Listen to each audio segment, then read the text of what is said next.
You, man, can you believe that we have actually made it to the end of the year? This is an exciting time. This is an exciting moment for us to really get ready to cross over and transition into the new year. I'm believing God for some greater and bigger things in this upcoming year. I understand all of what we had to endure and all that we had to contend with, and all of the loss, all of the pain that we had to experience. Yes, it was an insurmountable amount of emotions that we had to process through the course of 2020. But again, I'm thankful that God is doing his leveled best to reassure us by way of his grace and by way of his mercy that God is still in the blessing business. I'm thankful today that God has allowed us to be able to see what it is that we're getting ready to enter into. Yes, I don't care what time you're watching this. I want you to pay very close attention that what God has for you is for you. There are lessons that we've learned through the course of 2020. There's so much that we've experienced on the ground of transition and change. We have to get to the place of understanding how to pivot in the course of almost the middle between the first two quarters of the year. March hit, and all of a sudden we had to learn how to march forward. And I'm just excited about even this opportunity on tonight to even reflect back as we go back down memory lane of these past 11 months or so, and discuss along with the team and my brothers who are here on what it is that God did for us through the course of that time. Yes, we all have been through so much. We all have dealt with so much pain, but I want you to understand that God still has a purpose for this year. I don't want you to go ahead and erase 2020 out of your mind, but I want you to grab a hold of it, because this is a year of development and character building. This has been a year that God intentionally got our attention. And so again, I'm thankful to God for all of you. Listen, even as we begin, I want you right now, those who can and will, I want you to sow, I want you to give. Yes, let this be the last seed that declares what's getting ready to happen for you in your upcoming year.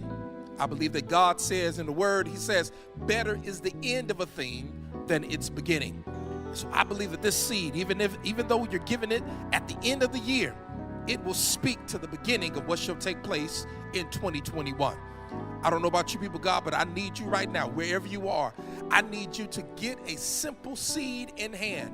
I want you to sow a seed. I even want to challenge a few of you to just stand with me as we give a $221 seed. That's what I'm going to look for. That's what I'm going to actually ask for you to do. But again, I want you to do it. Yes, partner with me with that.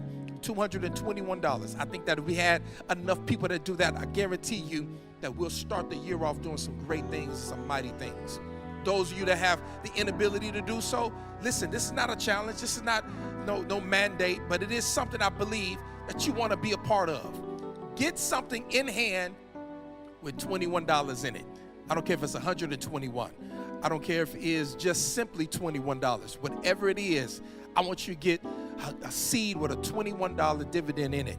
I believe that God is going to really richly bless you and literally bring you to a place where you never thought that you would be.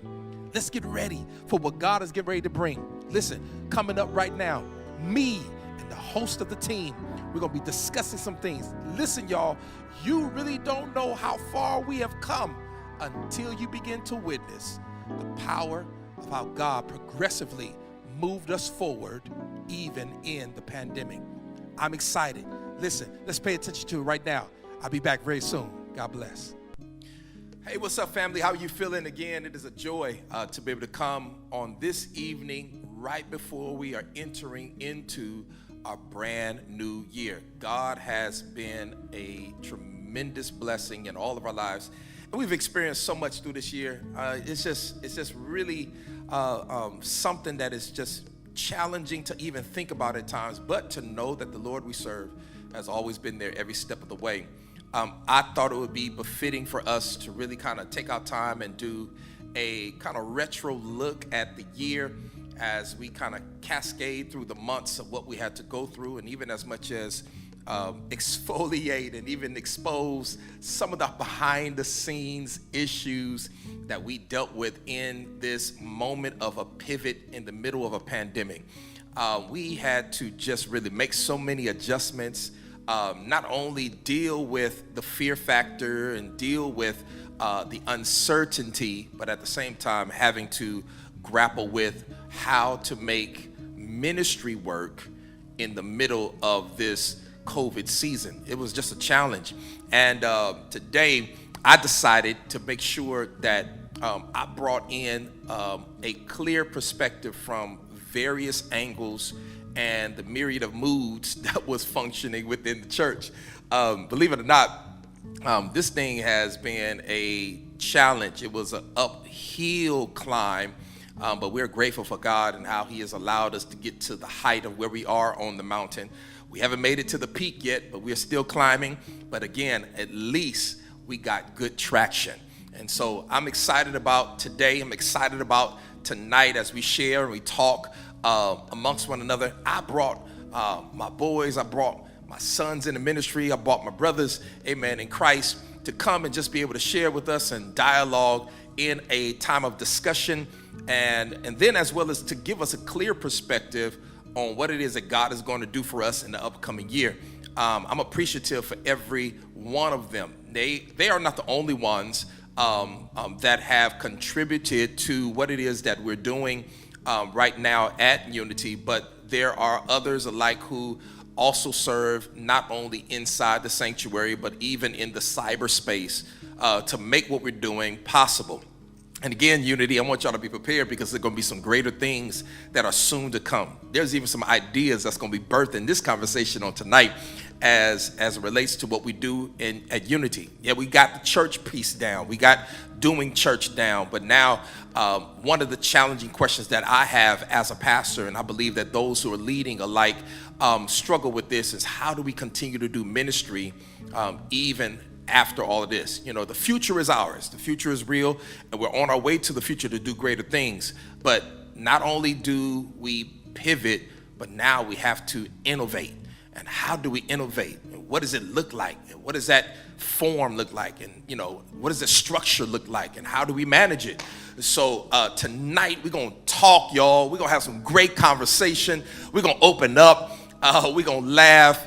And I hope that you pay attention, because even in the midst of the laughter, even in the midst of us opening up, even in the midst of the moment of vulnerability and the exposure of our weaknesses and our strengths, even the opportunities that have been afforded to us, we want you also to realize that you are not alone. You're not by yourself, that God is going to take you through certain seasons, but at the same time, at the end of the day, He's going to meet you right there at that place called destiny. And so tonight, I want to bring in those who are here. We got our masks on. We are social distance. Listen, y'all. Listen, don't play that. Amen. We making sure that we safe and doing what we got to do. But I'm going to let Matthew kick it off, and they're going to introduce themselves and what they do here at the church, and then give you a brief one-liner of what they expect God to do for them in this upcoming year.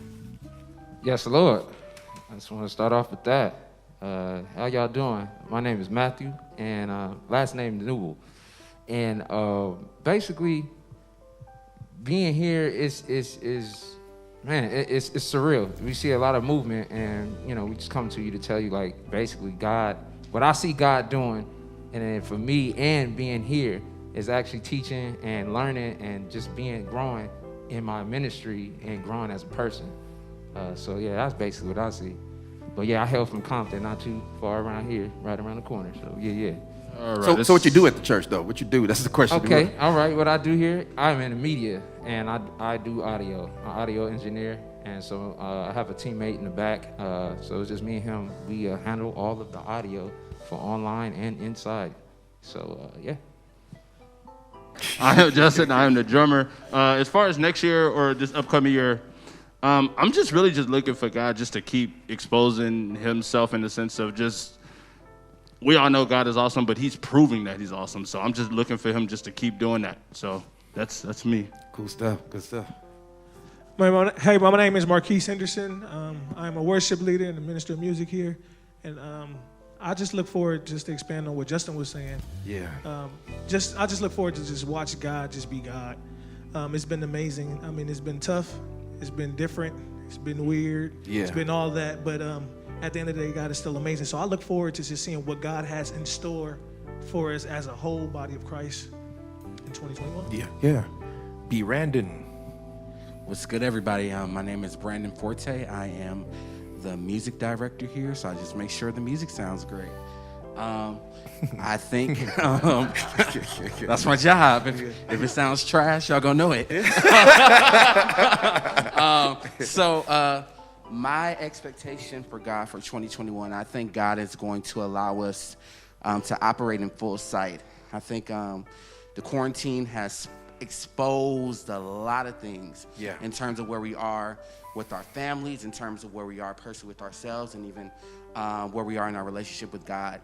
But I think, as God, healed the blind man, spat in dirt, and allowed him to see trees, that I think we're going to move beyond trees in the next year, and he's going to allow us to see people moving, and we're going to move freely in whatever God has called us to do in the new year. So expect to move with full sight next year. Yeah, definitely. Hey, how you doing? I'm Drew Fairchild. I'm the Unity photographer here. Pretty new to the scene as far as Unity Church in general, and it's pretty crazy how they've already made me feel and brought me in as family. But that's pretty much what I do here. But as far as what I'm expecting God to do 2021, is just to really clarify the vision for me as far as pushing my talents to the next level, as well as everyone else that's close to me and that's here, because you got to keep the circle tight, and make sure that everybody really does get to perform to the best of their ability, and really set that as the standard for themselves and other people. So really kind of like an each one teach one scenario. And so from one person, God can teach the next, and teach the next, and teach the next through people. That's good stuff. So my name is Isaac Dorn. I am a worship leader here. I'm really excited about where we are right now, and I've really learned this year to make sure that I stay in the moment. But I'm looking forward to great things. I'm really looking forward to us just bonding as a group, the whole music department. I'm really, really excited about just us gelling together. And I feel like with that will come a new level of everything, new level of anointing, new level of gifting, new level of just literally just our self-expression will be on a whole nother level. And I believe that with all of that, God will be glorified. Well, that's the team right now, and there's others again that is connected. Man, I want to hit y'all with this question, and I've kind of been thinking about it myself.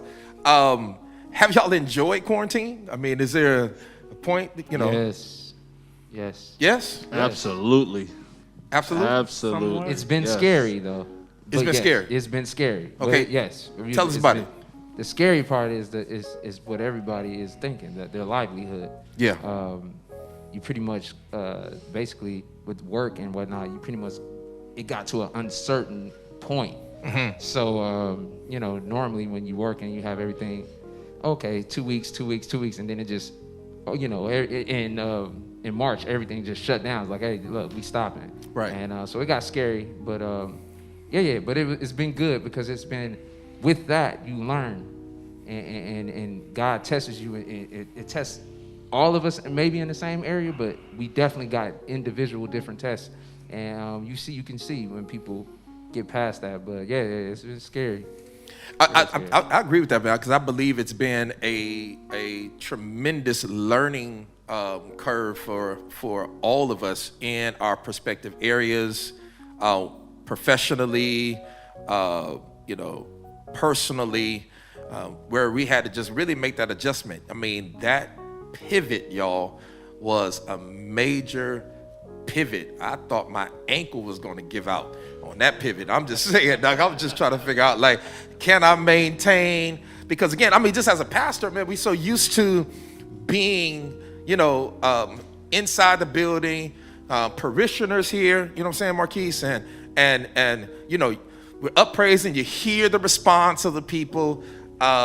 You could kind of gauge where you are, but then all of a sudden now you're at a place of emptiness and silence.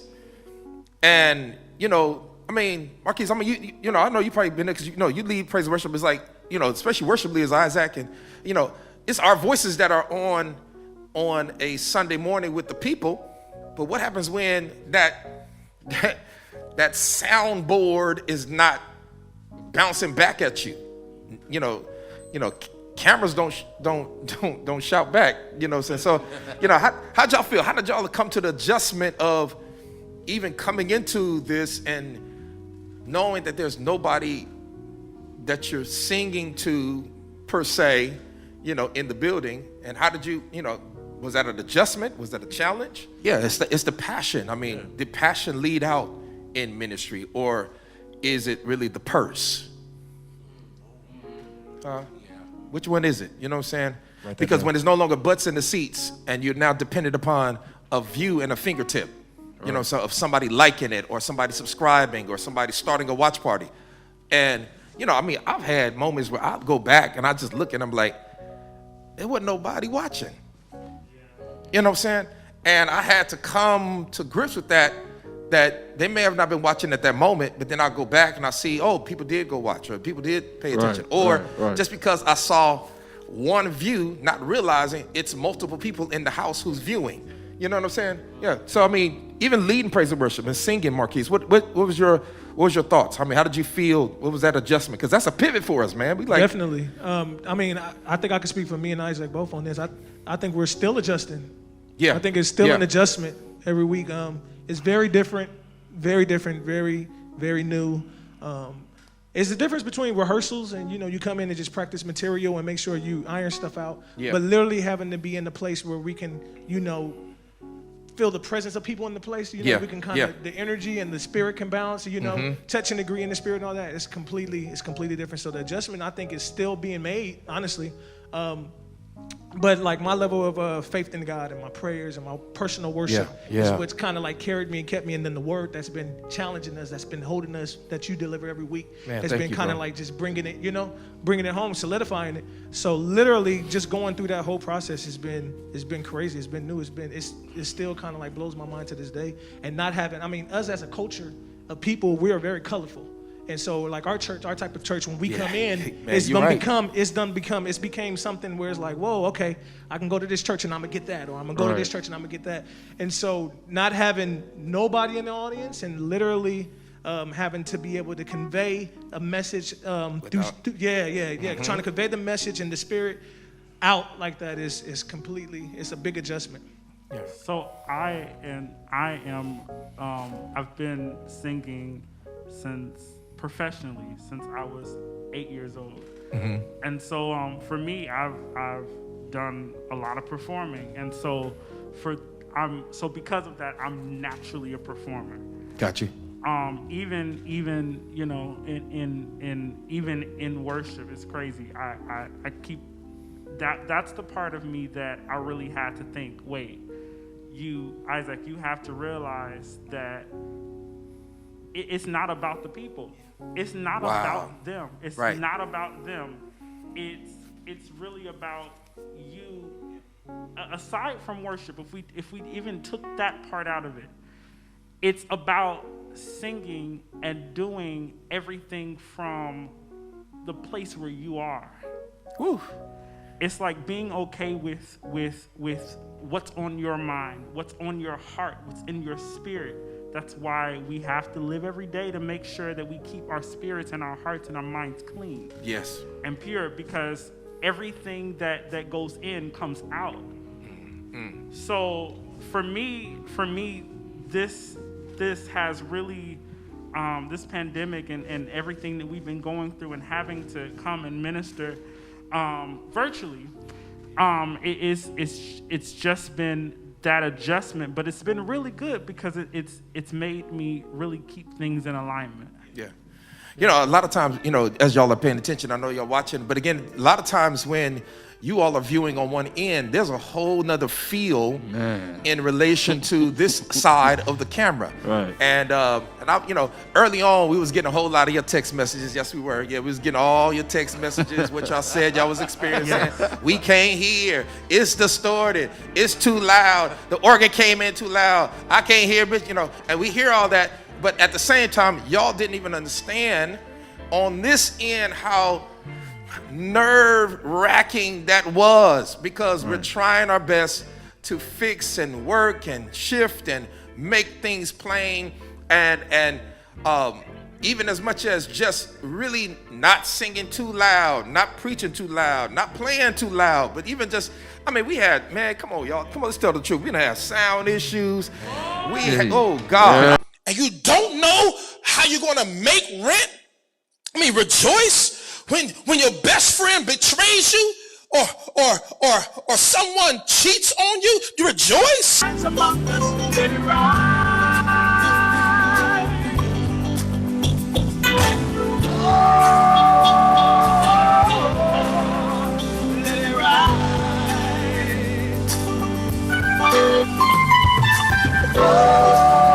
Can I ask a question though? Yeah.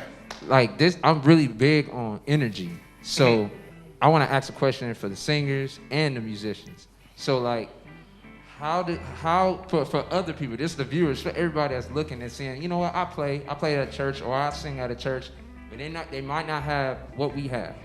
But what I want to say, for that energy, how do you get yourself up and get to that place? Because I know as a, you know, I play basketball, so it's like there's crowd, you got instruments, you sing, there's people out there. The energy that you get back is not here, and it's gone. Yeah. So I want to say, like, I'm asking, like, so for the other people, how do you come in here and do the same thing that you was doing in 2019? Woo. As far as when you approach, you come in here, and then we all get those times when it's like you feel it. Guys in the building, you feel the energy, you feel the movement. But absent of the people encouraging, praying, there's a lot of people that we're missing. A lot of people that just there's always the church that got that prayer mother or that deacon.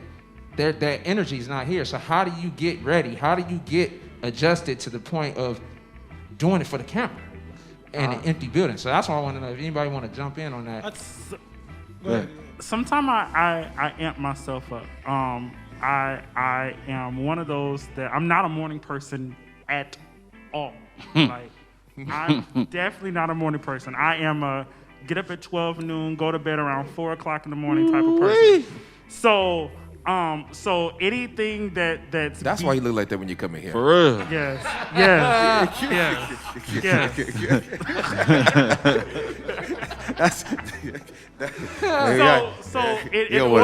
In order for me to have any type of energy, for me to be up at 6:30 in the morning, I literally have to amp myself up. I have to play music that is very hype, very just like everything is just aggressively, and I'm just in the mirror and I'm just dancing and I'm just singing. I'm just doing. I mean, I feel bad for my mom who's upstairs, and I'm sure she's like, why my son downstairs? He's just downstairs. Wait, do that voice again. Do that voice again. All that noise. But yeah, I do that to make sure that when I come here, that I'm not looking for the people. I'm already there.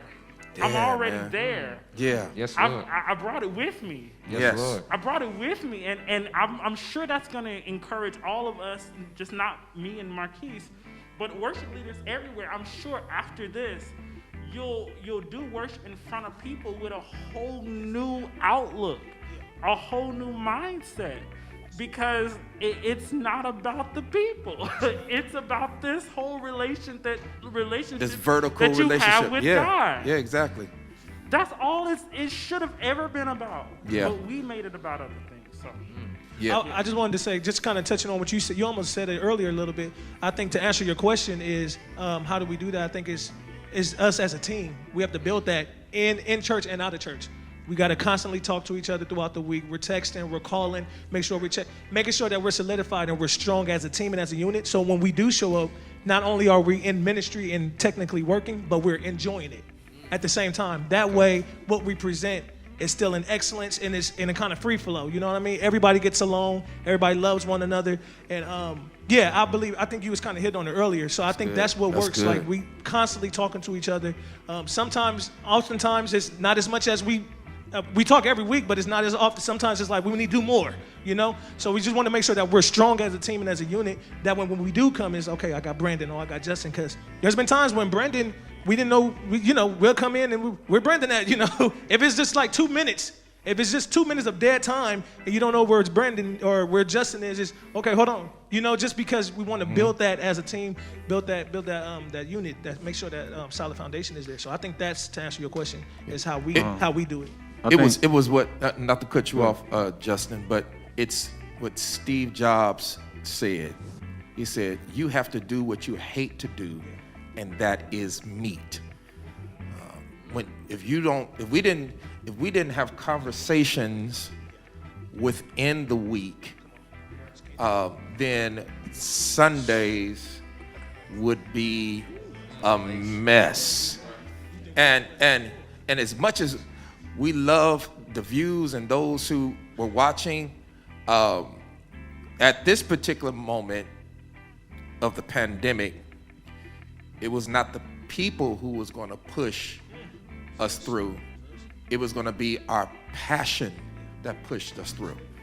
But go ahead, Justin. I didn't mean to cut you, man. No, I was just going to say, piggyback on Matt's second question of it's different. Like when we have everybody here and that energy, you can absolutely feel it when people are here. Yeah. And I remember when we did the first couple of weeks, Marquise was singing, and when he was waiting on the audience to say something back. We don't have an audience. So you're just like, he's like, oh, come. But it's like no one's here, but something like that. Nobody saying nothing. Yeah, right. He just. But but it's funny though, because that's a crazy transition. Like now, like you guys said, you have to rely on before you get in here. That's really what it is for me. But it's almost like recording in a studio though. That's actually how I started approaching things. Yeah. Because when you're recording in a studio, like if you're recording an album or something, and you're kind of imagining what your audience actually is doing or how they feel in this moment. It's that. Like you literally have to sing to that. I never recorded an album. Well, I've only recorded here at Unity. Now, when we look at, we came through. Listen, church, I know if y'all go back and go look at some of these videos that you see possibly on YouTube, or even scroll back through some of the ones on Facebook.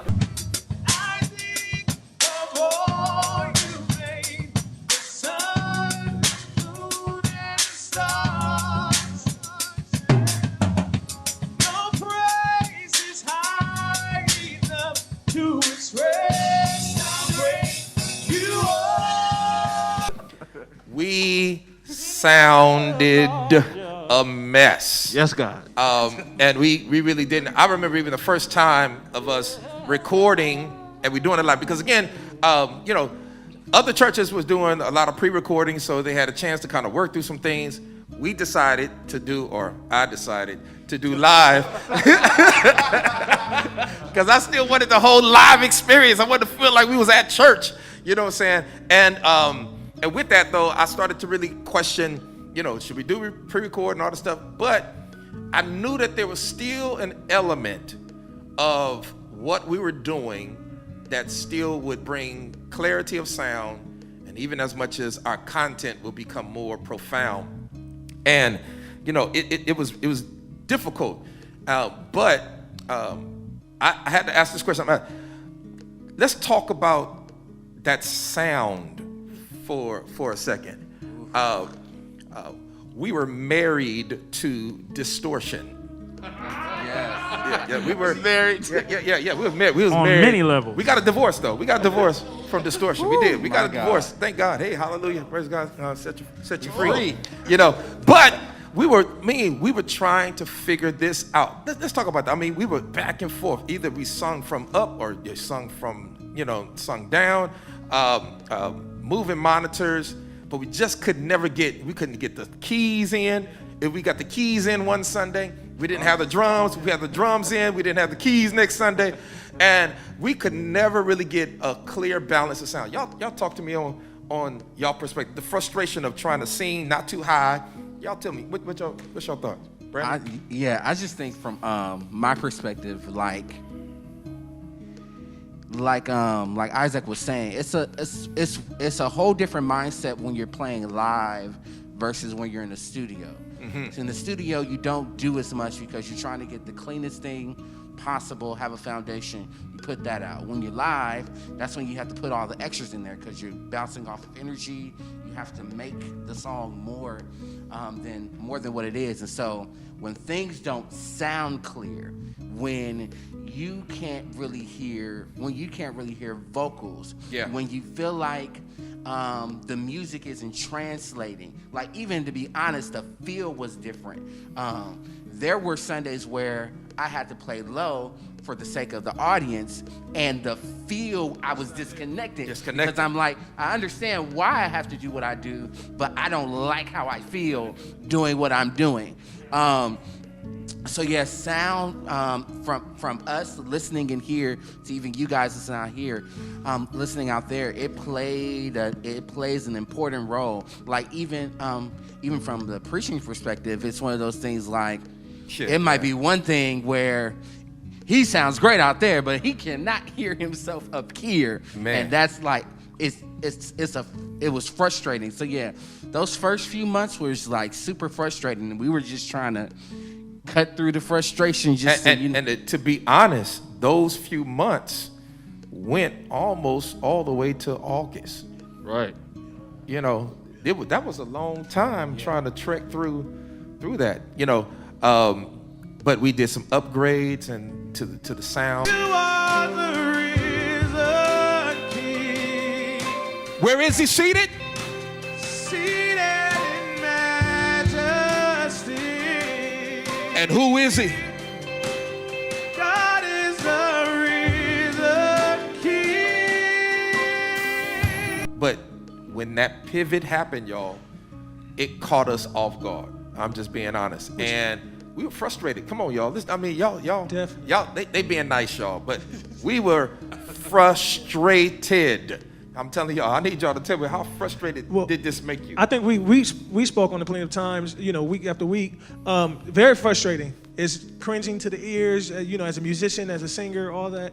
It's just like, whoa, like we know something not right. I think we spoke about this was going to teach us the pandemic was going to teach churches and all around the world there's a difference in making changes and adjustments. Yes. We talked about that, making changes and adjustments, and certain things we just had to adjust to, far as like the live streaming and all that, or just certain things that us as a church we had to make slight adjustments to meet the time. Exactly. But sound was one of those things that we wasn't able to just make a slight adjustment. No. We had to make changes. Had to go. We had to go in there. Yeah, we had to Some go. stuff causes for adjustment. Come on. Where other things cause for change. Come on, Bishop. Beyond that, Yeah. y'all. Come on. Y'all, come on now. Speak on that. Right. And literally, Adjustment is just a simple twisting of the just bolt. adapt, just Right. adapt. But when you got to go get a whole nother screw. Uh-oh. That's Not only right. that, just think, like, y'all, honestly, we were in here. We changed mixers like 2-3 times. We Crazy. rearranged Man, sound. coming in, staying until On a 11:30 Tuesday, at on a night. Wednesday. Don't Been talk in about mixers because 5 I'm already still mad about a mixer. Jesus. Go ahead. 5. No, seriously, we putting in 5-6 hours just like, all right, we got it. Just for Sunday to be like, Oh, we right back yeah. at square one. back to square. Like, we was going through that. And then everybody had to do their due diligence. We had to learn. We had to. YouTube University was YouTube. Man. University. Man. We had to learn any and every Thank way. you, people. Bishop would call all of us, hey, if you hear something, you see something, let me know. We would send videos late at Man. night. Hey, I see this, I hear that. This is what we should get. You know, like, who should we call? What can we? Because it's Thank hard to God bring for you people too. in. It's hard to bring Right. people in during a pandemic also to help make the change. Yeah. So we had to figure stuff out on our own that maybe we did not know, couldn't be prideful in it. So we was, hey, we're trying to make this work. So definitely, yeah, That's where it that's where it became funny because we were here till like midnight. Well, I've never stayed till midnight. I'm not gonna lie to y'all. I'm out. All right. But No, you know we weren't here at stayed- midnight, man. That's what you just told your wife when you got home, man. That's just, Hello, where's you at, boy? Where's you? babe. He is lying. I can vouch for him. Those days are over. Okay? Those days are over. But no, that to me, that's the funny thing, staying late. I think that's why it was so frustrating to get all those text messages about, hey, it doesn't sound good. We know. Right. That's why. Shut up. Like how about this? We can't hear ourselves. So if we can't hear ourselves, we know you can't. Jesus. It was such a frustrating time, and I don't even know if y'all really ever paid attention, but if you look at some of the videos, you will see the look on Marquis' face. You'll see the look on it got to a point that we just couldn't even conceal and hide it any longer. It was just like, if they see it, we want you to know that we mad. I'm mad right now. Right. Are you listening to what I'm saying? And again, it was just such a challenging time, you know, on top of just really trying to work through. And as a pastor, just being honest, y'all, to preach and to try to pastor in that season, it was so difficult. And it still is difficult. And, it hasn't gone away. It's still a challenge, and it really wrenches the heart, especially when you are really an authentic pastor. You know, when you really love your people. And I can say about these brothers that are up here, they definitely really have a care and a concern for the church. And I'm just in the middle of this. I just want to say thank you all for not just being the group that gigs. Y'all, I'm gonna pause right there. Come on. Because again, I mean, you got certain people that, in this season, and I'm praying for the musicians and those that really, people that got let go in this time, or the church could not handle taking care of their personnel and their staff during this season. But I thank God for your gifts, your seed, your giving, your sharing. It made it possible to make sure that we had right leadership and right staff to be able to kind of produce what we need to produce. So it's been a great thing. How do we deal with proper people placement? Yikes. Yeah. Yikes. We even in this time, it's amazing how in this time you had Matthew and Drew, and we got Big Von in the back.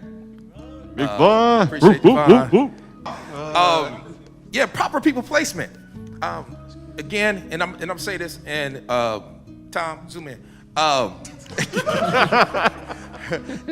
In this time, I had to make conscious moves and conscious decisions that was going to move the needle forward. And I want y'all to speak to this too, because again, sometimes as a leader, you have to make a move or make a decision, and everybody's not really comfortable with those changes coming. Just as goes right back to what Marquis was saying as it relates to the adjustments and some things needed to be changed. That's not an easy thing, y'all. That's, I would rather be MC Hammer and keep everybody on staff, but I'm telling y'all, I'll go for broke just like he did. You know what I'm saying? I mean, just being honest. You have to make a decision that's going to help move what you're doing forward. And this may be a pastor may have just tuned in or just watching. Sam Chan said, hire slowly, but fire quickly.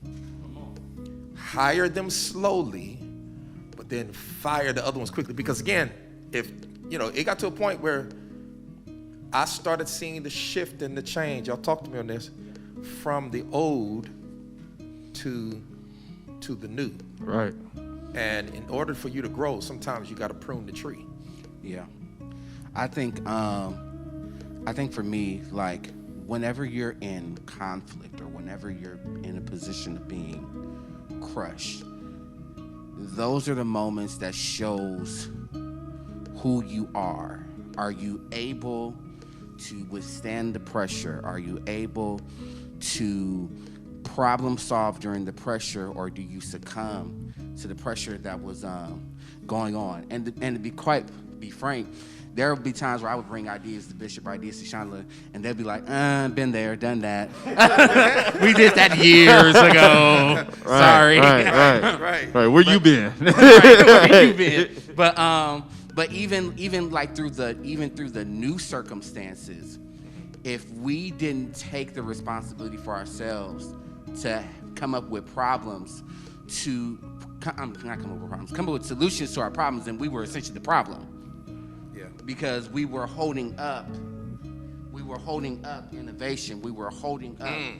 We are already behind, so we were holding up where we need to be, and that's okay. Sometimes it's out of ignorance. Sometimes it's just out of not knowing where to get the resources. But it's okay to sometimes, unfortunately, have to move people or place people elsewhere because where you have them, they don't have the wherewithal or the responsibility or the passion to get out the hole or whatever the case may be. Yeah. How did y'all deal with loss in this season? I don't know if there's anybody that you lost, anybody that because again, even though it's a point that we've made higher and fire moments, we also had some outside external losses. And how did y'all manage that and still come in to try to deliver even in the midst of loss? It's a really difficult time because I've dealt with, the loss of a relationship as well that I'm still, in the midst of rebuilding as we speak. Mm-hmm. But I've also come up with like the loss of a relative that I was very close to. Wow. Not due to, the pandemic, but more so due to the ignorance of health. And things, and that's wow. a real problem. And things is that even when you look good, you feel good, you can be gone in the blink of an eye. Yeah. And things, and so that really challenged. But as far as like how it's been dealt with, it's more so really just taking that time for yourself and really just trying to occupy yourself with other things. So I actually was getting up, getting ready to get dressed for church, and my uncle, I realized that I had a missed call. So I called my uncle back, and he told me that literally one of my favorite people who helped raise me and all that, my great aunt May Wingate died. Oh God. That was literally the hardest situation I've ever dealt with. And then to think that she did not die from COVID. And that's a reality that people don't even realize, that people are dying. A lot of people have passed away, and everybody is not dying from COVID. Yeah. Some people are dying from heart attacks, like my great aunt did, and some people are dying from just the stress of it all. And the things that are happening in the world, and the things that are happening around us, and the fact that a lot of people are being displaced, and a lot of people are without money, or without homes, or without whatever it is that they're without. And it's the craziest thing. It's the craziest and saddest thing. But the one thing that I've really held on to throughout this whole pandemic is the fact that God has a plan. So if He allowed it to happen, then I take joy in the fact that there's something good that has to come out of this. And really in this season and time, you got to get to a place that you can't just feel as though that you're the only one going through. Every pastor, every worship leader, every church, every family, every man, every woman, every child is going through and dealing with this. Small businesses, big businesses. I mean, you have people like Nike who had to cut down on staff. Disneyland had to cut down on staff. People were losing money left and right. Economy in shambles. And then you're trying to minister. And you're trying to preach. And you're trying to encourage. You're trying to motivate. You're trying to keep it, enthused, excited, while at the same time dealing with sound issues and dealing with camera and all of that. And I thank God. Thank God for those who came in and just really helped us get better. Right behind the camera right now, we thank God for Tom. Tom. Tea time. Yes, Tea time. Yes, The T to the O to Double the M. Double T. We appreciate him coming in and working the camera. I do want to give shout out to Joe. I'll call him JJ. Joe, who came in and helped us really get right cameras and our sound right and get everything. Came all the way from Atlanta. Yeah. And I appreciate him. He's coming back. He's getting ready to do some other stuff for us. And that's by way of your giving and your support. Those parishioners who just tuned in and made sure that we was able to purchase a camera.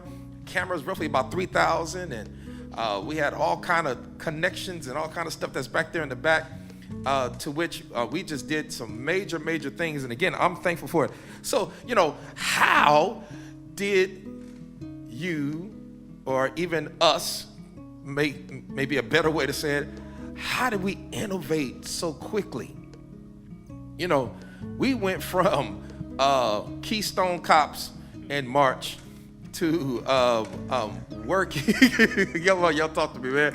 How did we innovate? How did we do? I mean, did we do well? Did we get, I honestly think that's a you question, because how did you transition so quick? Like, it wasn't like we had a notice of, hey, listen, in a month from now, y'all going to have to do this. Like, you really flipped and just had to preach to nobody, well, us, but like no one was here. Like, how did you do it?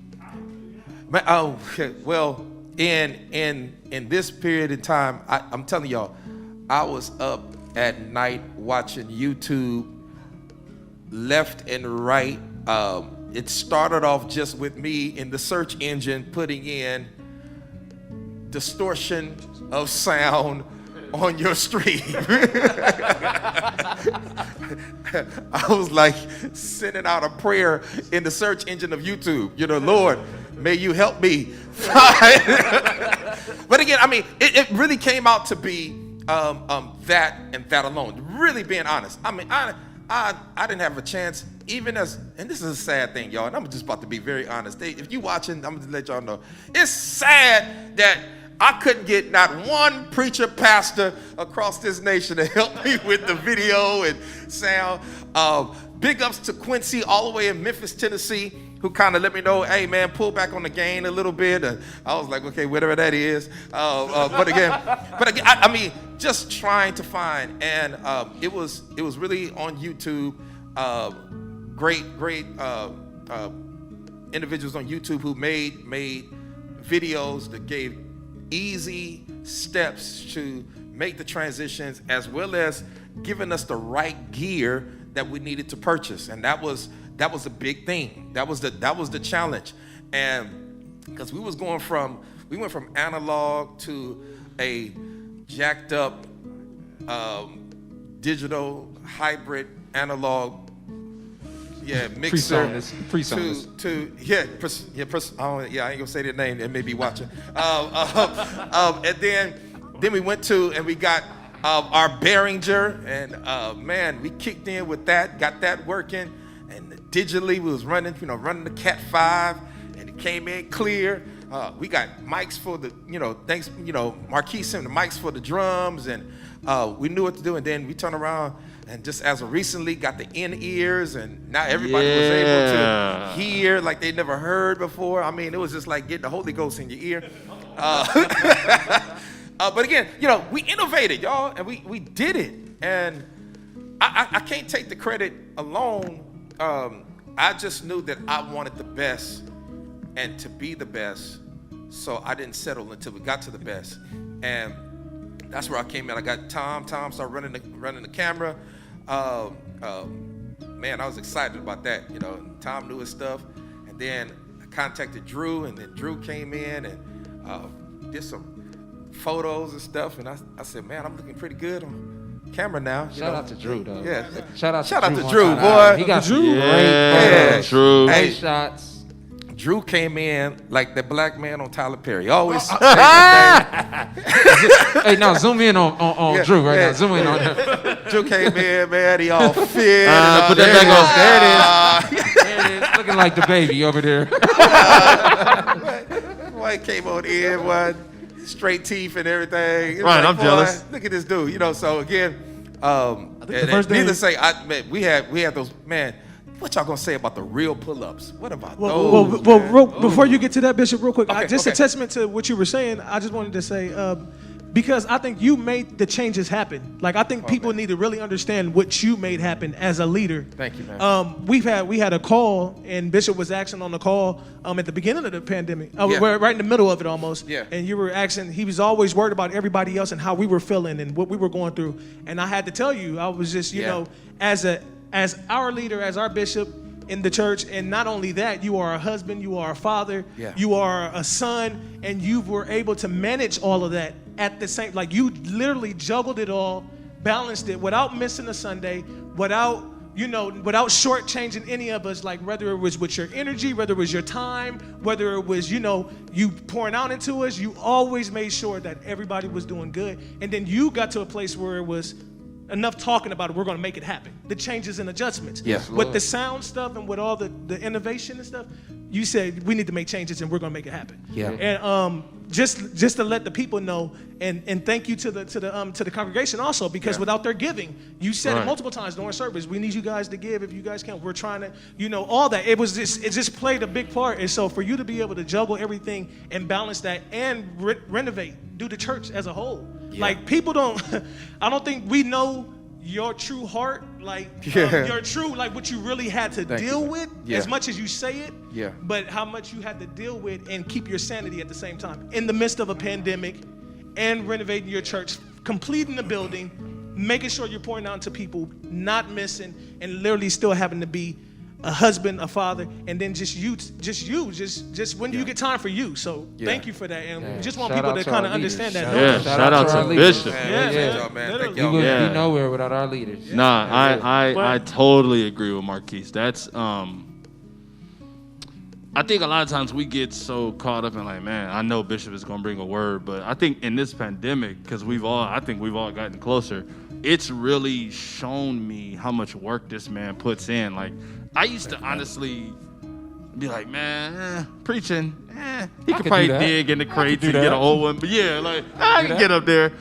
No, I can't. All right, listen, this man puts a lot in. I know, like, it'll be times where he just got done preaching up here, like, just yelling his butt off, and then he has to come and preach to us, too, because we go through so much, and I agree, like, when does he get the time to just be Johnny? I mean, I know we're supposed to call him that, but, like, You like just bowling? be Johnny, so. Yeah, that's a yeah. And remain consistent throughout all of that. Like, Thank you, man. I appreciate y'all, you. he's literally been literally been the most consistent pastor I've ever worked with. Uh-oh. Ever.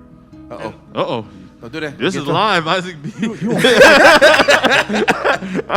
I'm with you. Ever worked with. Go on, say it. man, Go on, I'm say with it. you. boy. Go Yeah. on, say it. Go Ever on. worked with. He's great. So yeah, just He's great. whenever y'all He's like can. Tony yeah, Tiger. Yeah, whenever y'all can, I want y'all to just bless his Cash App. All right. Find Oh, out what his man. personal Yeah, put Cash the App Cash is. App Y'all go up. ahead- Yeah, put it up, y'all man. gonna bless Put it up him. there. I'm gonna start Y'all with gonna bless $5. him. Yeah. How Can't much? beat- Look. I agree with you because they always say you can't beat God's giving. So Uh-oh. I'm gonna give you what I can give. Uh-oh. Hey, hey. Let's give you what I can give. 'Cause I can't beat his giving. So you can do more with that right there. But Hey, I y'all, appreciate you, man. but y'all, Bishop won't say it. Bishop won't say it, but I will. it goes back to the point that Marquise made about having a leader. His whole theme this year was being intentional, right? Yeah. So it took him being intentional to have all this happen. Like, and the crazy thing is, he'll come in and have conversations up and be like, I've been saw this. This was in my brain years ago. Absolutely. And now to see it come to fruition is just really crazy. So I just want to thank you for like being intentional, because there are pastors out there, I'll say it, that really don't care like that. Absolutely. They only care about getting their message out and having the funds come back in. But this man really cares about the experience all the way around. So I just want to thank you for that. For Thank you, bro. I appreciate y'all. Yeah. Thank y'all, man. I really. Yeah. Oh no, we ain't done yet. We ain't done yet. You still got one more over here. Oh, okay. Brother in the white. But no, like it's like it really is definitely something that's very different, because I've had, like I said, plenty of pastors, you know what I'm saying, growing up, in predominantly black churches and whatnot. Like we've been like my whole life and my mom's life has really been set on finding the right pastor who can also be a community leader, a great example, and who can also deliver the word every Sunday and stuff. And that's something I've seen you consistently do for the short time that I've been here, and the things that we've talked about, behind the scenes, and everything, and the stuff that you help me out with. You're so quick to silence your problems to help somebody else solve theirs. Hey, man. We gonna cut out on the What? Tyler Perry jokes though. Listen, look at this, y'all. And I thank y'all for everything y'all said. Amen. What happens when the camera goes off? We argue. So, we argue. It is trauma. We argue. Listen, I got this one. We argue. For those of you that don't know, between Isaac, Brandon, Marquise, and myself, we either don't like the song that one person chooses, I'm too busy, or Brandon is careless. Everybody know Brandon is careless, so whatever he wants to do, he gonna do what he want to do. Marquise is so motivating that we hate him for it. Isaac, he didn't sung any and everywhere, so coming here to us, it's just like, and me, I can never be serious, so I know they hate me. But we love each other, so yeah, it's been crazy. Man, there's so much that happens. This one Sunday we could be high in the spirit and singing and celebrating. The next Sunday we're like, what happened? This is a mess, or we don't say nothing to each other. We just walk out, and then call or text messages go out, say we need to talk. Marquise, let me tell you my business, man. What you doing? I'll text him in a minute. And I can tell when Marquise know that something go right, it takes him about 3 to 4 hours before he even respond. And his response is, okay. Okay. Why did it take you so long to respond? Right. He's like, I'm trying to wait till he cool off. Yeah, give him a minute. But yeah, I mean, it's so much that happens. There's so many, we are dealing with so many different moods, feelings, and emotions. But one thing, Justin just said it, man, we got close through this time, man. And and I think that's what you ran into, Drew. That's what you ran into, Tom and Vaughn. When y'all came in, it's like there was already this organic feeling being created inside this space, and we started to grow and mature, and continue just to flesh out through the season. I think, and again, y'all remember the time when we first did our Sunday pre-recording? Yeah, our first Sunday, we did a Sunday pre-recording, and then all of a sudden, I hit Justin. I said, man, how do you feel? He was like, honestly, I feel awkward. You sound just like that too. And then that's how he talk, And again, and I was like, man, okay, I'm not by myself. I even hit Marquise too. I think I was like, it felt awkward. It was like, you, Brandon, you felt like, okay, like I'm supposed to be at the church, controlling what's going on, but now I'm looking, and then I'm trying to enjoy, but I'm so analytical because now we get a chance to view it from their perspective, you know what I'm saying, and see how it is and what happens, Man, I just think that when it's we say it sounds redundant that there's so much that goes on, but I mean, far as the meetings when the cameras are off, pertaining to that question, when the cameras are off, Yeah. so much prep into it. Like we got to really communicate. Communication is everything. It's key. Make sure we're all on the same page, even if we're feeling different things. How can we make sure that works? Bring it together so that it can work for all of us, and then for the church, and for how do we convey it over through the message, through the live stream, and all that. And then that mostly, how do we make sure that our worship is pleasing, or that the service that we're rendering, that we're offering, is pleasing to God. Yes, We want to yes. make sure that God's stuff is treated right. Yes. And I think that's the common thing for all of us, is that we at our hearts desire is to make sure God's stuff is right. Even Yes. though we may not always get it right, sometimes there's probably been hiccups and stuff, but our desire and our drive has always been, I want to make sure this happens. Whether it's picking a song, whether it's backing you up, whether it's trying to, whatever it may be. And Yeah. so when the cameras is off, I mean, we're, like Justin said, it'd be times we probably argue, but our arguments is not the natural, it's not just the typical argument. It don't look like it's an argument. You don't even know you're in an argument. It's like, oh, we're just indifferent about something. It's like indifferent on the decision. No. And then Them Zoom calls be looking like Yeah, arguments. I was about to then- say. then I was getting there. See, I was getting you know, I tell y'all, Marquise is always getting there. positive. I'm getting there. I was getting there. That was next. But then when you start seeing the face and we're on the call, it's completely different. But it's all just to make sure that God's stuff and is again, but again, it's purposeful. Yeah. But then again, one of the things I love that because I done went off church. Y'all don't see me leadership. Y'all already know. I already go off. Y'all know how boom, I'm there. You know what I'm saying? But in this season, I'm gonna tell you one thing that I've learned, that even in the midst of my boom going off just like that, it goes off that fast. I then have learned to say, hey, okay, look, hey, this is some of what I'm going through. Again, y'all give me kudos and but there's moments that I had to manage myself as a man, as a leader, as a provider, and sometimes the weight of that gets to you. And sometimes I was responding out of more so my emotions rather than leadership. And you got to be very careful. We just, dealt with a leader who was more emotional than he was in strategy. And then because when you lead out of emotion, you become a dictator. But when you lead from systems and strategy, you lead people to where they need to go. So again, when you get delivered from you, then you're able to take people to a next level. That's good. And That's so good. that's God. That's good. that's the reason why we're looking at the new year and the things that's getting ready to come, and it's getting ready to come around the corner. I'm excited about the turn of the year tonight, and seeing what God is going to do and how He's going to do it. Man, I appreciate y'all so very much, and I'm thankful for all that you communicate and how you all have executed, even in this season. It's been a rough year, but a good year, and I'm thankful for all that we have trekked through and come through.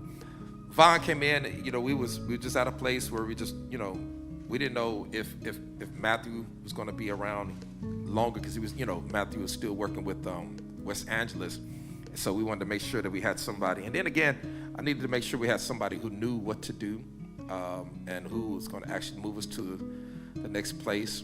And Vaughn came in, graduate with audio engineering.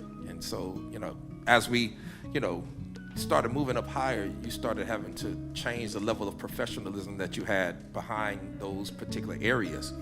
And Vaughn, he came with that. So, man, Vaughn, what's up? Appreciate you, man. Just wanted to give you your kudos and acknowledge you, man. Thank you for being a part of the family, man. Thank you. We had the time just we went to go get some stuff, and he was riding in the car together, and we was talking some good talk. And again, man, I appreciate you, man. So, how you feel, man, just being here and being connected? Give me your perspective on being a part of the team. I feel good. It's a blessing. And for me, coming from where I came, this is a upgrade. As you guys are upgrading and you guys are progressing, me as well in terms of my craft and what I do. and it's truly a blessing to work with you guys and to feel that family atmosphere. So you guys, just how Matt said, iron sharpens iron. So, and that's what you guys been doing for me. Yeah. Thank you, man. Absolutely. And I appreciate it. Yeah, big Everybody. vibe, dude. Y'all go.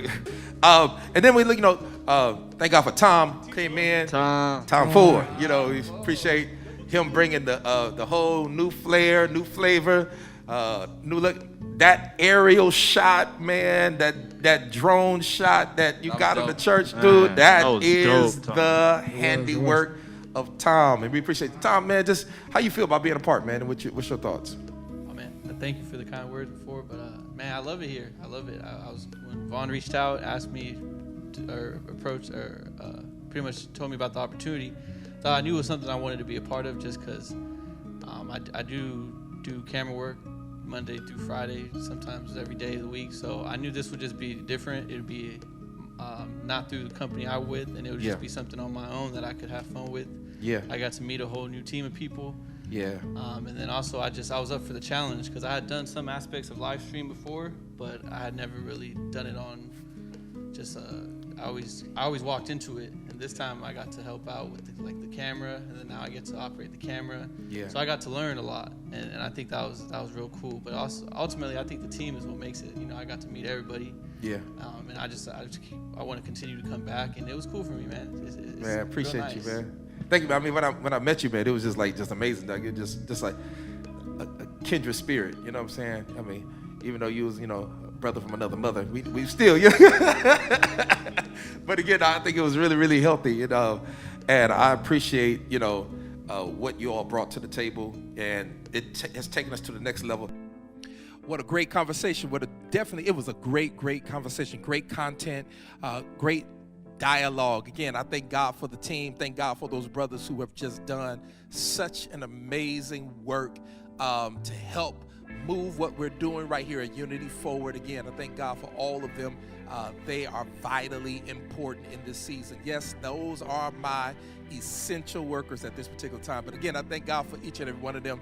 And I'm excited about what God is going to do, and I'm excited about the power of what God is going to render and share for us. Listen, we are coming close to the end of the year, and I don't know about you, but I'm excited about the power of God and what God is getting ready to extend and display unto us as we get ready to walk into this new year. God is amazing. I got to say that again. God is amazing. He's amazing to the degree that he's allowed us to go through this year.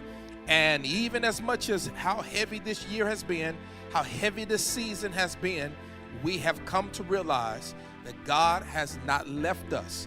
He even said in his word, he said, I'll never leave you, nor will I forsake you. And what I want you to realize and understand something, even as we're coming to the close of this year, I just want to highlight a couple of things real quick and bring some clarity as it relates to the season and the time. Can I just talk to y'all just for a few seconds, if you just will just listen in? I believe that God has us where we are because it's all about his timing. Let me repeat that and let me state that very clearly. It's all about God's timing. And as a matter of fact, it's about time. Yes, it's about time. It's about time that God begins to perform the way we know how he has the ability to perform. I want to start this lesson real quick tonight. I just want to give you a quick inspiration in relation to where it is that we're getting ready to go. And I'm going to be a little philosophical for a second because I want to just kind of challenge your intellectual assent for a second. And that is the thing that makes time significant is an event. We look at the course of time. We can only really measure and mark and even credit time to be what it is always identified by an event. An event that happens actually stamps that moment in time. 2020 is a year that we will never, ever forget because this event called COVID, this event called pandemic has now put a stamp in the moment of time. And it makes that moment in time significant because of the event that happened in this time. We got from things of all that has taken place and all that we had to experience. But because of the event that's attached to 2020, time, watch this, y'all, does not have much significance, but the event more so does. For instance, when is your birthday? When your birthday is around, the date becomes significant, and the time you were born on that date becomes significant because of that event. It's only significant to you because that is the event of your birth. Every day that you make significant is a mark in time. Every year that you make it significant is a mark in time. Let me go ahead and give you a scripture real quick. Ecclesiastes says this unto us, and we know it very well, said there's a time for everything under the sun. There's a time as well as there is reason. And so you have to ask yourself every day, what significance will this day have? What significance will this year possess for me? And when you understand that every day and every year is significant, time then becomes significant. I was sitting with Jaya, and we looked onto Disney Plus, and we started watching a movie called Soul. And what Soul, I don't want to tell y'all too much about, but what Soul was really all about was people really getting a hold of what life really means and grabbing a hold of every moment that you live, breathe, and have your very being. I want you to understand that there's too many of us that have been through the course of this year have not really grabbed a hold of what it is that we should call or claim to be significant. You have to ask yourself every day, what significance will this day have? Ask yourself as we come to the end of 2020, what significance did 2020 have?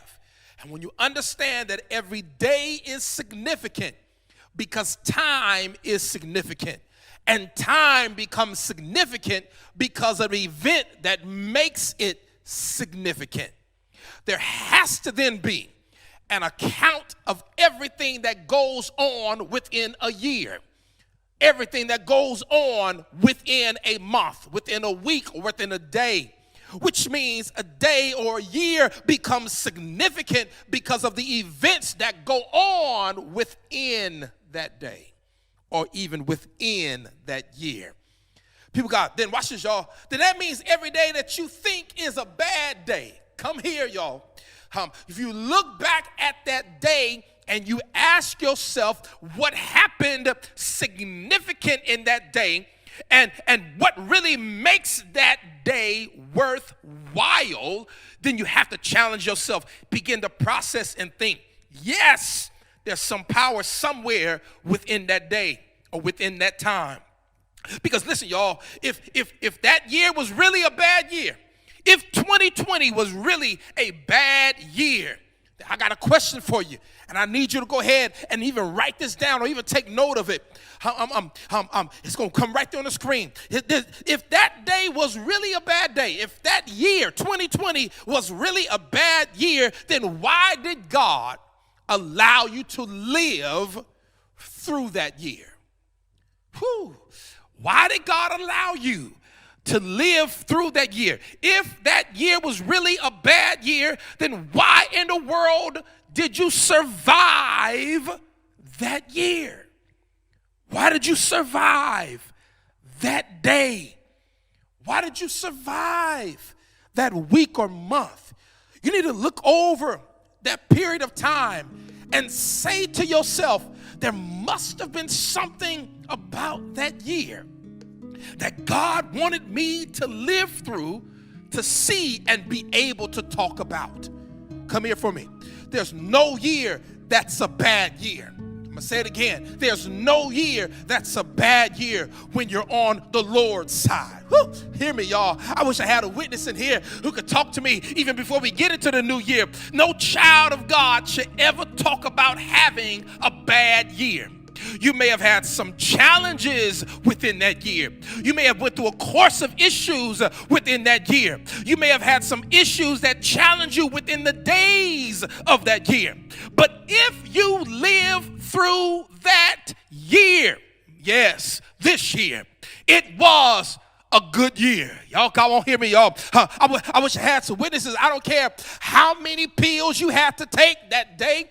I don't care how much pain you were in that week.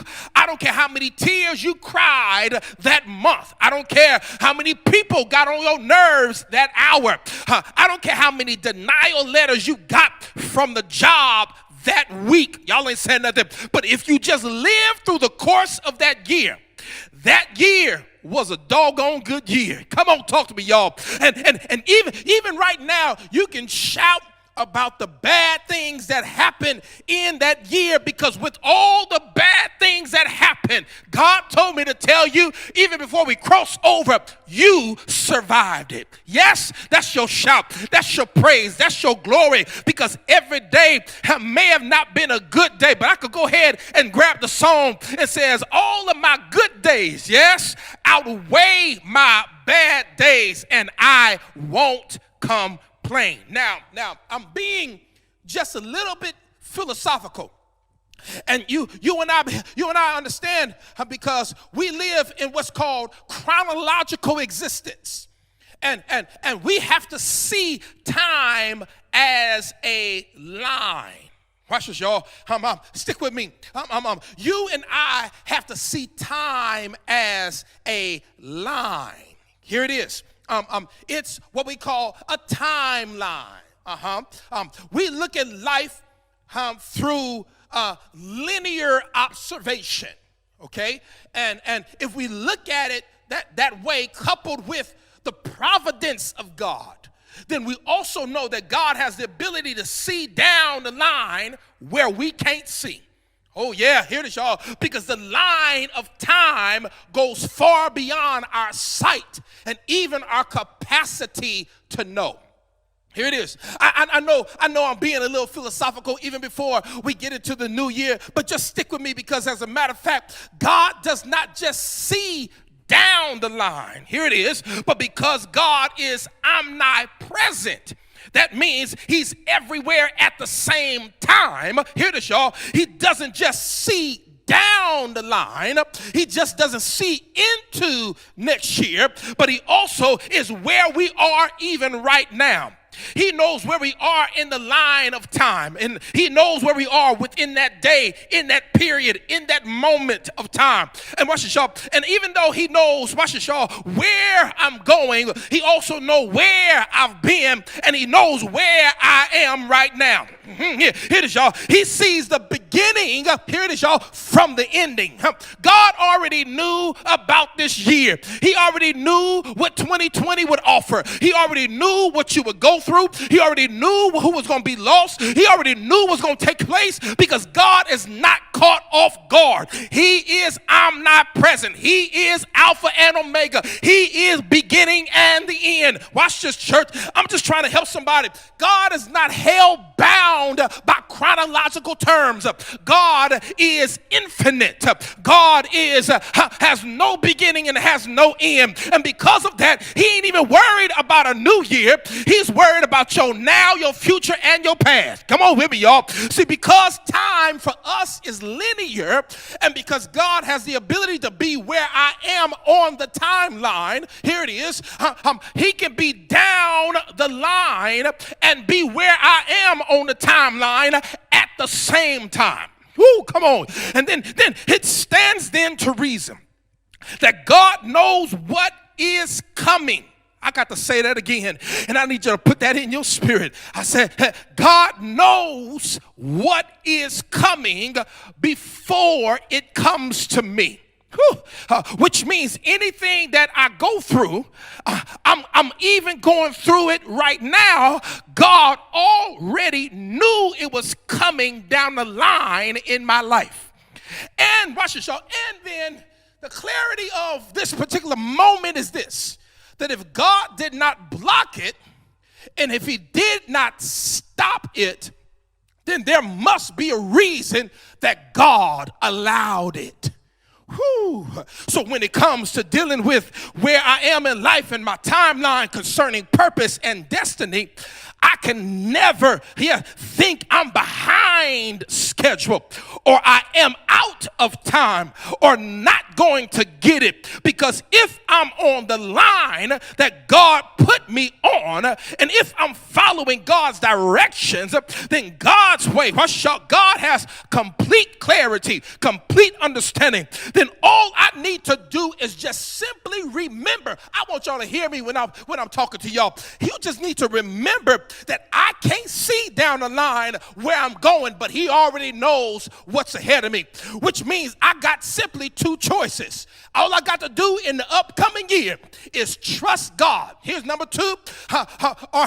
Or if I don't trust God, then I must let the enemy mess with my mind because I can't see it yet. Watch this, y'all. Here's what I need. Here's what I need to help you to understand.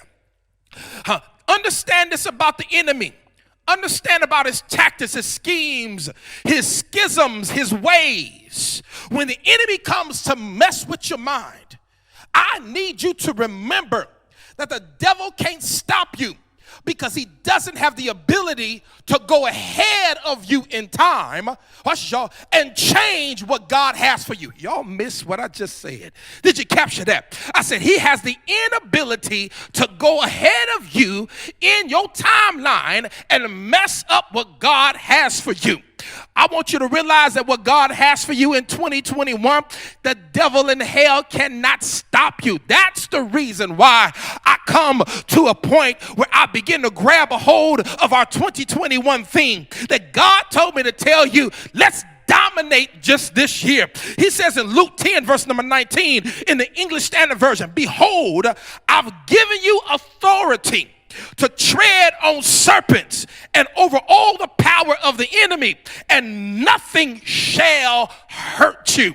Oh, come on, y'all. I need you to declare right now, even in the comments, just declare right now, dominate 2021.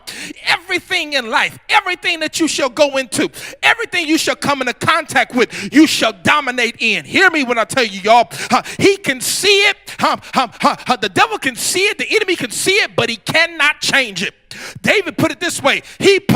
God prepares a table before me in the presence of my enemy.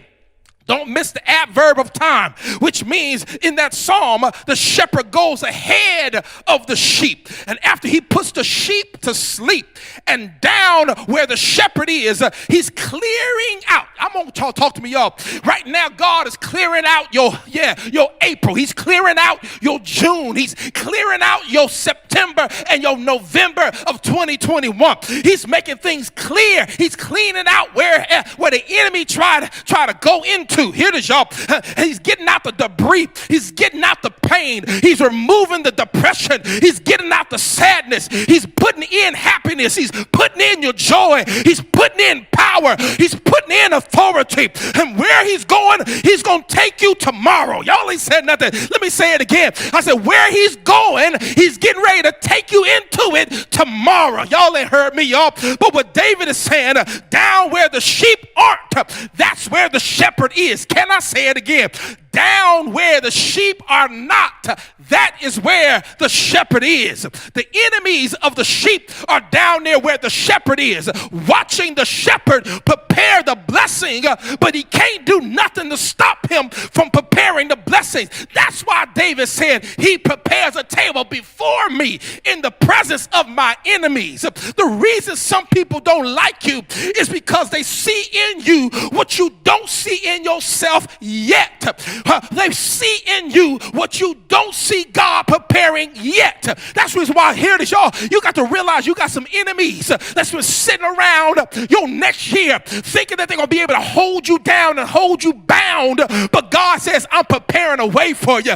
I'm setting things up for you. Can I keep going just a little further, y'all? Sometimes, yes, God will delay me or slow me down in my timeline because he sees that there's some things ahead in the timeline that are necessary for my development.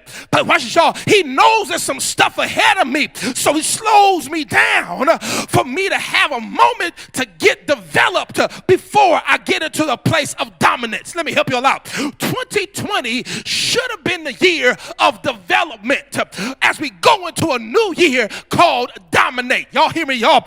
Okay, I'm being a little philosophical. Let me be very practical. Have you ever been in traffic and everything came to a complete stop? You beeping your horn, you trying not to cuss, but ain't nobody in the car but you. So nobody won't think you're crazy. You just try to sit there and hold your cool.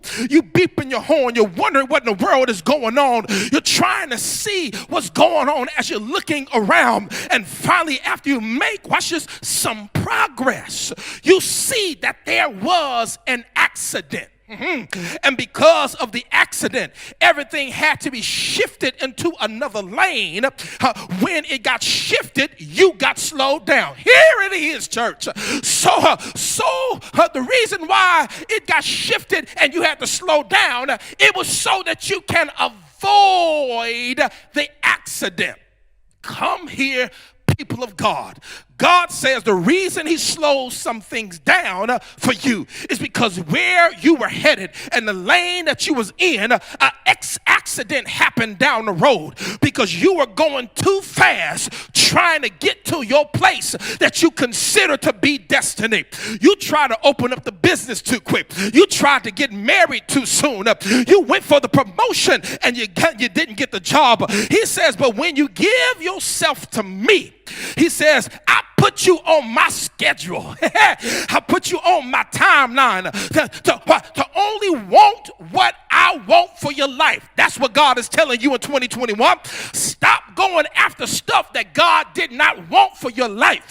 He shifted your lane in 2020 so that you can avoid some crashes and you wouldn't lose yourself in the process. Somebody tonight need to know and understand, God, I thank you for slowing me down. Somebody ought to say, God, I thank you that you slowed me down, because when you slowed me down, you caused me to think a little clearer. You caused me to work a little harder. You caused me to look into some areas that I had been avoiding and had been looking over. But I thank God today that even in the midst of this time, I did not make the mistake that could have cost me my life, but I made it, yes, into my new year. I made it, yes, into where God has intended for me to be. He will slow you down and make you think.